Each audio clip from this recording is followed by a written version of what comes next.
Lots of people buy exotic birds, and many of them have ended up at Noah's Ark because they outlived their owners. You want some peanuts? Now tell me some of their stories. How did you acquire 13? A lot of times what happens is people go out and they get these amazing birds. They buy them from pet stores and different stuff like that. And come to find out, if you're not a bird person, maybe you shouldn't try it because they wake up between 3:30 and 4. 3:30 and 4 in the morning? Every morning. Every morning? Every morning. There should be a warning sign on them. Exactly, but they're very loud. They are loud. And they are very messy. Large birds get used to being cared for by 1 or 2 people, and if those people abandon them, they often get depressed. They can do a lot of different stuff. And so they're beautiful animals. They're gorgeous. And I've always wanted to have a lot of parrots, but I've always known that they take a lot of attention. They do. And one, they like to be cared for by 1 person, no more than 2 people. Because see, birds, they love that individuality. They love to be able to be loved on by you versus 5 or 6 other people taking care of them.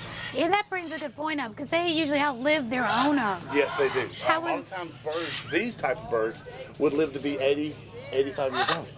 So that's definitely going to outlive somebody who buys them if they're 40 and they outlive them. How is that transition? A lot of times they go into a slight depression and they would pout. But see, what we tried to do, instead of making our birds, quote, pets, Not hungry? we allow them to turn into birds. We don't trim their wings. We allow them to fly in this flight pen. And we allow them to be, I know it sounds funny, but we allow them to be birds. Well, you do that with all your animals. You allow them all to be themselves. We want them to be themselves. We want them to kind of just fit into what they are supposed to do versus what we want them to do.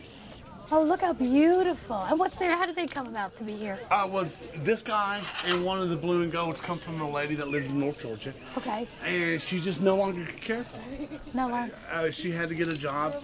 And like I was telling you, these birds love to be cared for by 1 or 2 people. To know, they're just beautiful. And birds that can talk will often learn bad words, which may embarrass you. Is it true if they live together they won't talk? But if you have one that's just by itself, it can talk? Some of these guys still talk. They do? Yeah, you'll come up here and they pick up the sounds of the different people around and stuff. And they sound like cell phones and all different kinds of stuff. Oh, I can see them ringing off the hook. Get your phone! Oh, it's crazy when you come up here. That would be fun. Now, do you have to be careful what they hear? Because they would repeat it. Oh, well, anytime they would hear a bad word or something like that, they would get a stronger reaction. Because if they said a bad word, they'd be like, oh my goodness, please don't say that again. And so from the reaction is they would learn it quicker.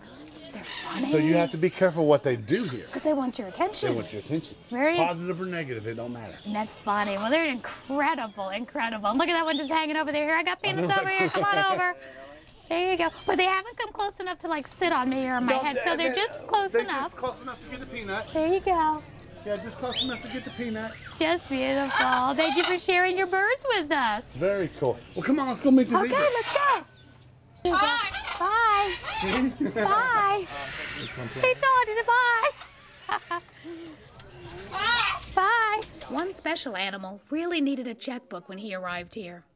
Evidence the zebra fell off a truck, probably being hauled by someone trading in illegal exotic animals. And then the young zebra was run over by a car on Interstate 75. All right, come on, good. I see you have a very famous person here I want to call, which is Evidence. She's a local celebrity from what I hear. That he is. He come to us from an accident on 75 in April. What kind of accident? You did Interstate 75. Right. He slipped out of the back of a truck. Now, you had a phone call about what? A zebra on the side of the road. A zebra on the Interstate 75. I wouldn't believe that call either. So we went down, and sure enough, there was a zebra. How big was he? He was smaller than this. He was about two months old when we got him here.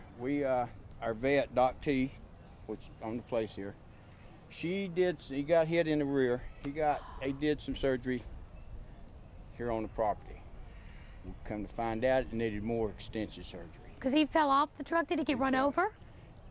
He fell off the truck, scooted to the side of the road, spent the night in the little bushes. Aww. Next day, he got up and come back to the highway. That's when he got a car bumped him. Oh, man. Which broke his pelvis, messed him up.